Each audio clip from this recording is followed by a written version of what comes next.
स्वागत है आपका रेनेशा आईएएस में। जैसा कि आपको पता है कि झारखंड में बेरोजगारी के मुद्दे पर अब युवा प्रखर हो चुके हैं। निश्चित रूप से होना भी चाहिए, क्योंकि यह लोकतंत्र है और यह उनका अधिकार है कि अगर रोजगार की संभावना है हमारे राज्य में और वह नहीं मिल पा रहा है लंबे समय से, चलिए 1 साल होता 2 साल होता है, लंबे समय से यही चल रही है, तो निश्चित रूप से उन्हें युवाओं को आगे आना ही होगा अपने अधिकारों की मांग के लिए। For monitoring of Indian economy के अनुसार अप्रैल 2021 में झारखंड में बेरोजगारी की दर 16.5% तक जा पहुंची। ठीक है, जबकि कोरोना से पहले यह 8 से 8.5% रहा करते थे। लेकिन इधर रेगुलर आपका 15 से 20% के बीच में बेरोजगारी दर रेगुलर रह रहा है। और नेशनल सैंपल सर्वे ऑर्गेनाइजेशन के अनुसार झारखंड का प्रत्येक 5 में से 1 युवा बेरोजगार है, उनके पास कोई काम नहीं है। यानी कि सिचुएशन जो है काफ़ी गंभीर है। अब झारखंड की ही बात किया जाए तो झारखंड में जेपीएससी और जेएसएससी 2 नियुक्ति करने वाली संस्थाएं हैं। इसके अलावा विभागीय स्तर पर और विधानसभा के स्तर पर भी कुछ नियुक्तियां होती हैं, लेकिन मुख्य रूप से जो नियुक्तियां होती हैं जेएसएससी और जेपीएससी के द्वारा। विश्वविद्यालय के भी 3rd और 4th ग्रेड की नियुक्तियां जो हैं जेएसएससी के द्वारा हो गई, कर्मचारी चयन आयोग के द्वारा, और असिस्टेंट प्रोफेसर लेक्चरर की नियुक्ति जो तो आपका पहले से ही होता ही है जेपीएससी के द्वारा। लेकिन जब इस तरीके से नियुक्ति करने वाली संस्थाएं कछुआ गति से आगे बढ़ेंगी और जो नियुक्ति भी करेंगी वो भी रद्द हो जाएंगे, तो युवाओं में एक निराशा का भाव उत्पन्न होना एक सामान्य सी बात है। ठीक है, और इस निराशाजनक स्थिति से निकालने की जिम्मेदारी भी अब वर्तमान झारखंड सरकार की है। पड़ोसी राज्य के साथ तुलना कर सकते हैं झारखंड की, चाहे छत्तीसगढ़ हो या फिर आपका बिहार हो या उत्तर प्रदेश हो। क्लियर? बंगाल तो अलग भाषा हो जाता है, हिंदी पट्टी की मैं बात कर रहा हूँ। तो निश्चित रूप से कोरोना से उन लोग काफ़ी पहले उबर चुके हैं रोजगार के मामले में। वहाँ की जो संस्थाएं हैं, चाहे यूपी पीपीएससी हैं या फिर आपका बीपीएससी हैं या सीजीपीएससी हैं, उनका वर्क जो है रेगुलर और निरंतर चल रहा है। कोरोना से उबर चुके हैं, उनका रेगुलर प्रयास रहता है कि किसी तरह से जल्द एग्ज़ाम लेकर के जल्द से जल्द रिजल्ट निकाला जाए। वे रिकॉर्ड पर रिकॉर्ड बना रहे हैं, कभी 6 महीना में रिजल्ट आ जा रहा है कंप्लीट, कभी 1 साल के अंदर आ जा रहा है। ठीक है, और रेगुलर एग्जाम्स हो रहे हैं। बीपीएससी भी पहले बदनाम था, लेकिन उसने अभी अपनी छवि इतनी अच्छी कर ली है कि हरियाणा लोक सेवा आयोग एवं अन्य लोक सेवा राज्यों के लोक सेवा आयोग बीपीएससी से सलाह लेते हैं। ठीक है, कि आखिर आपने इस तरीके से कैसे बदलाव किया। खास करके जो अध्यक्ष थे शिशिर कुमार सिन्हा, उनके कार्यकाल में बहुत ज़्यादा बदलाव देखने को मिला है। अगर पिछले विधानसभा चुनाव की बात करें तो निश्चित रूप से रोजगार एक बहुत बड़ा मुद्दा बना था, और वर्तमान जेएमएम और कांग्रेस के घोषणा पत्र में निश्चित रूप से कहा गया था कि 5 लाख रोजगार हम लोग क्रिएट करेंगे। अभी समय है इनके पास, लेकिन और कोरोना की भी समस्या रही है, लेकिन फिर भी जो 2021 को नियुक्ति वर्ष घोषित किया गया था उसमें कोरोना के दूसरे लहर ने कुछ ब्रेक जरूर लगाया, लेकिन फिर हम लोग उससे उबर चुके हैं।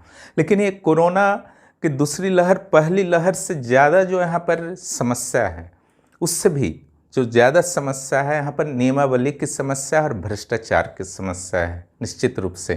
ठीक है, तो ये 2 स्तर पर होता है। एक विभाग, सरकार के विभाग, ठीक है, चाहे मुख्यमंत्री हों मंत्री हों, उनके पास इतना समय नहीं होता है कि उन लोग खुद जो है नियमावली बनाएं। निश्चित रूप से उनके जो अधिकारी गण होते हैं जो अलग अलग विभागों में कार्यरत हैं, उनके द्वारा प्रत्येक पहलू को देखकर, संवैधानिक पहलू को भी देखकर नियमावली का निर्माण किया जाता है और उसे सरकार के समक्ष प्रस्तुत किया जाता है। मुख्यमंत्री मंत्री जो भी हों, उसके बाद नियमावली अंतिम रूप लेता है और उससे आयोग के पास भेज दिया जाता है कि आप लोग जो है नियुक्ति कीजिए। अब यहाँ पर आयोग का काम होता है नियमावली का अक्षरशः पालन कर नियुक्ति करे। ठीक है, तो यहाँ पर 2 पॉइंट से गलती हो रही है, एक नियमावली में गलती और दूसरा आयोग के द्वारा गलती। नियमावली में अगर गलती होता है, ठीक है, मान लीजिए कि संवैधानिक रूप से यह गलत था, जैसा कि हाई कोर्ट ने सोनी कुमार के मामले में डिसीजन दिया कि आप जिले के लिए पूरे पोस्ट्स को रिजर्व नहीं कर सकते हैं। ठीक है, इसलिए अवैध बता करके हाई स्कूल के शिक्षकों की नियुक्ति रद्द कर दी गई। और जो गैर अनुसूचित जिले के शिक्षक थे उन्हें छोड़ दिया गया कि नहीं, उनका जो है सही तरीके से नियुक्ति हुआ है। तो नियमावली का निर्माण अगर संवैधानिक पहलू को ध्यान में रखते हुए आप नहीं करते हैं तो कैंडिडेट्स का, अभ्यर्थियों का, जिनका चयन नहीं हो पाता है, ठीक है, 2-4 नंबर से रह जाते हैं, चाहे वो राज्य के अंदर के हों या राज्य के बाहर के हों, ठीक है। आर्टिकल 16 में तो क्लियर लिखा है नियोजन में सभी का समान अधिकार होगा, लोक नियोजन में। तो वो तो मूलाधिकार है। अब उस मुद्दे को लेकर के लोग हाई कोर्ट, सुप्रीम कोर्ट जाते हैं, ठीक है, और नियमावली जहाँ संवैधानिक रूप से फिट नहीं बैठता है तो उसे रद्द कर दिया जाता है सरकार, कोर्ट के द्वारा। उससे संबंधित नियुक्तियाँ प्रभावित हो जाती हैं। ये पहला लेवल हुआ। दूसरा लेवल जो आपका आता है आयोग, यहाँ जेपीएससी और जेएसएससी 2 आयोग है। अब वहाँ नियमावली जाता है तो उनका काम है कि नियमावली के अनुसार नियुक्ति कर दें।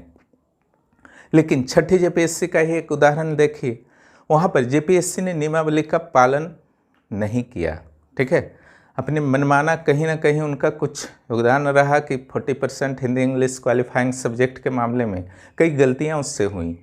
यही कारण था कि नियुक्ति के बाद भी 326 अधिकारियों की नियुक्ति हो चुकी थी, उनकी ट्रेनिंग हो चुकी थी, वे पदस्थापित भी हो चुके थे उनमें कई विभागों में। उसके बाद भी उनकी नियुक्ति को अवैध ठहरा दिया गया क्योंकि गलत आधार पे उनका चयन हुआ था। अगर आप देखते हैं कि दोष और प्रॉब्लम से एक जगह नहीं है, ठीक है, दोनों जगह है, विभाग स्तर पर भी, आयोग स्तर पर भी। और राजनीतिक नेतृत्व की अगर बात किया जाए तो उन्हें सलाह जैसा दिया जाता है उसके अनुसार वो वर्क करते हैं, क्योंकि वे जन नेता होते हैं, नियम कानून के बहुत जानकार नहीं होते हैं, ठीक है। ये विभाग की जिम्मेदारी होती है और आयोग की जिम्मेदारी होती है कि उस सही तरीके से सभी पक्षों को सरकार के समक्ष, जन विधायिका के समक्ष रखें। लेकिन हाँ, जो भी सिचुएशन आज है उसे, उस सिचुएशन को, इस नेगेटिव सिचुएशंस को पॉजिटिव बनाने में राजनीतिक नेतृत्व जरूर अपनी बड़ी भूमिका अदा कर सकता है।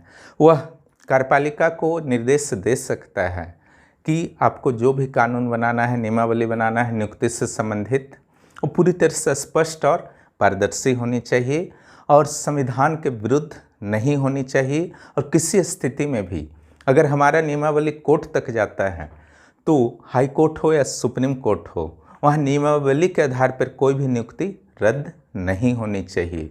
आयोग को भी सरकार के द्वारा यह निर्देश देना चाहिए कि आपको जो नियमावली भेजा जाता है आप चुपचाप उसी के अनुसार वर्क करें। कहीं कन्फ्यूजन होता है, आप मंतव्य मांग सकते हैं, स्पष्टीकरण सरकार से आग्रह कर सकते हैं कि यहाँ पर क्लियर नहीं है, कृपया स्पष्ट कर दिया जाए, ठीक है, मिल जाएगा। ये 2 स्टेप से शायद सारा प्रॉब्लम दूर हो जाएगा। बिहार का एक उदाहरण आपको मैं देना चाहता हूँ। जब वहाँ पर विधानसभा चुनाव हो रहे थे तो आप लोगों में बहुत लोग जानते होंगे कि वहाँ जो राष्ट्रीय जनता दल के नेता हैं तेजस्वी यादव, उन्होंने कहा था कि झारखंड या फिर अन्य राज्यों का कुछ का और भी उदाहरण दिया था, अगर वहाँ पर आरक्षण हो सकता है, स्थानीय लोगों के लिए सारे सर्विसेज को प्राथमिकता दी जा सकती है, तो बिहार में भी 90% जो है बिहारियों के लिए आरक्षित किया जाए।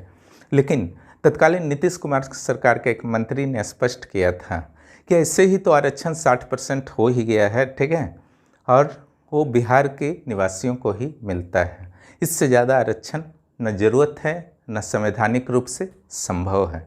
उसी का परिणाम है कि कम से कम नियमावली के चलते वहाँ पर कोई भी नियुक्ति नहीं फंसती है। बिहार हो, यूपी हो, छत्तीसगढ़ हो, ठीक है, वहाँ क्लियर उन्होंने नियमावली रखा है। नियमावली के, हाँ, भ्रष्टाचार के मामले जरूर कोर्ट में जाते हैं, बिहार यूपी में भी बहुत बार गए हैं, लेकिन नियमावली के मुद्दे पर शायद ही कभी वहाँ का रिजल्ट रिजेक्ट हुआ हो। इनमें नियमावली की समस्या तो इधर देखी ही गई है हाल के वर्षों में, कम से कम रख लीजिए 5-6 साल तक। लेकिन शुरुआती दौर में भ्रष्टाचार की भारी समस्या देखी गई। गलत सलत तरीके से अधिकारी से लेकर के क्लर्क पियून तक की नियुक्ति हो गई। यही कारण था कि सीबीआई के द्वारा पहले जेपीएससी, दूसरे जेपीएससी, तीसरे जेपीएससी, विश्वविद्यालय में लेक्चरर की जो नियुक्ति हुई, सहकारिता प्रसार पदाधिकारियों की जो नियुक्ति हुई थी, बाजार पर्यवेक्षक की नियुक्ति हुई थी, सारे के सारे पर सीबीआई जांच चल रहे हैं, ठीक है। देखिए जांच का क्या परिणाम आता है, कब आता है, वो मैटर नहीं है, लेकिन जांच चल रहे हैं। बहुत नियुक्तियां गलत हुई हैं, इसके भी काफ़ी एग्जाम्पल्स मिल चुके हैं, सबूत मिल चुके हैं, ठीक है। तो कम से कम इससे सीख लेना चाहिए हमारे पूरे सिस्टम को। झारखंड में जो भी नियुक्ति के लिए उत्तरदायी संस्थाएं हैं, लोग हैं, उन्हें पिछले 20 वर्षों में जो भी हुआ है झारखंड में, 21 वर्ष रख लीजिए, अब सबक लेते हुए खास करके नियुक्ति के क्षेत्र में जेपीएससी जेएसएससी के लिए इस संदर्भ में एक ऐसी व्यवस्था बनानी चाहिए जो विवाद रहित हो, न ही जन दबाव में, न ही भावना में बहकर, पूरी तरह से युवाओं के हित को देखते हुए निर्णय लेना चाहिए। निश्चित रूप से जो भी समस्याएं हैं वह राजनीतिक नेतृत्व अपने दृढ़ संकल्प के बल पर सॉल्व कर। किसी परीक्षा का सिलेबस बन जाता है तो 15-20 वर्षों तक रहता है। यूपीएससी में क्या बार बार नियमावली परिवर्तित होते हैं? बीपीएससी यूपीपीसीएस के लिए बार बार नियमावली परिवर्तित होते हैं? नहीं होते हैं। इसलिए नियमावली इतनी स्ट्रांग होनी चाहिए कि बार बार हर साल, हर 3 साल में परिवर्तन करने की ज़रूरत ना पड़े। आप एक एग्जाम्पल ले सकते हैं, जो झारखंड का टीचर एलिजिबिलिटी टेस्ट होता है, उसका नियमावली 2019 में बना था। आज पेपर में आया है कि उसमें फिर संशोधन हो रहा है। ठीक है, तो ये सब संशोधन बनाना, फिर पहले वाला नियमावली को रद्द कर देना, फिर नया बनाना, उससे बेहतर है सारे नियुक्तियों के लिए एक समिति बना दिया जाए और जो सारे नियुक्तियों के लिए एक स्पष्ट नियमावली बने और उसमें विशेष रूप से विधि पक्ष की भी सलाह ली जाए, ताकि भविष्य में ये नियमावली किसी भी तरह के रोजगार में बाधा उत्पन्न न करे, युवाओं के मेहनत को नष्ट न करे। ठीक है, आप देखते हैं कि 20 साल में मात्र 6 सिविल सेवा परीक्षाएं यहाँ पर आयोजित हुई हैं बेसिक इस साल में। अगर नियमावली सही रहता और इस तरीके से विलम्ब नहीं होता, 2-2 साल में भी एक बार होता, तो 10 कम से कम सिविल सेवा हो जाता। कई जो हैं 1-2 परीक्षा दे करके ही उनकी उम्र पार हो गई। उनका तो अधिकार था कि अगर वो 10 साल तैयारी में रहे हैं, 8 साल रहे हैं, तो 7-8 चांस लेते, लेकिन उनको 1-2 ही चांस मिला। अब कहा जाता है कि ठीक है, आपका उम्र पार हो गया, अब 2021 से कट ऑफ डेट होगा, 2020 से होगा। तो और अगर दे भी देंगे, मान लीजिए कि 2010 से 2008 से कट ऑफ डेट, तो 40 साल के बाद 45-50 साल में तो कोई एग्ज़ाम देने नहीं जाएगा ना। इसलिए एग्ज़ाम रेगुलर होना चाहिए और नियमावली स्पष्ट होना चाहिए। भ्रष्टाचार की कम से कम न्यूनतम किया जाए, उसकी भी व्यवस्था होनी चाहिए। और ये सभी यहाँ के सरकार को ही करना है, यहाँ के अधिकारियों को ही करना है, ताकि युवाओं के सपने चूर चूर ना हो। ये छठे जेपीएससी का ही मामला है। अब नियमावली के अनुसार तो नियुक्ति हुई नहीं है, हाईकोर्ट ने भी इसे रिजेक्ट कर दिया है। ठीक है, अब ऑप्शन है, कानूनी ऑप्शन है कि डबल बेंच जा सकते हैं, आप सुप्रीम कोर्ट जा सकते हैं, लेकिन वहाँ होने वाला क्या है?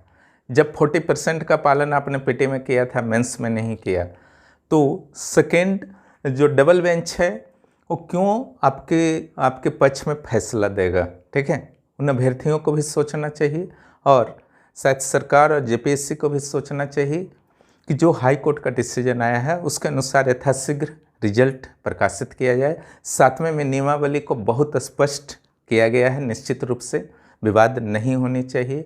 फिर भी अगर कुछ भी अस्पष्टता है इसमें, तो अभी भी मौका है, प्रीलिम्स अभी नहीं हुए हैं, इससे सुधार लिए जाएं। और इतना ही आप लोगों से बात करना था आज के संदर्भ में। आज पेपर में कुछ आए थे। सबसे बड़ी बात है कि आप लोग इन सारे नकारात्मक तथ्यों के बावजूद अपनी तैयारी को कभी मत रोकिएगा, क्योंकि एग्ज़ाम तो होंगे ही और नियुक्ति भी होंगे ही। ठीक है, एक बार रद्द हो गया ऐसा, लेकिन ऐसा बात नहीं है कि बार बार रद्द हो जाएगा।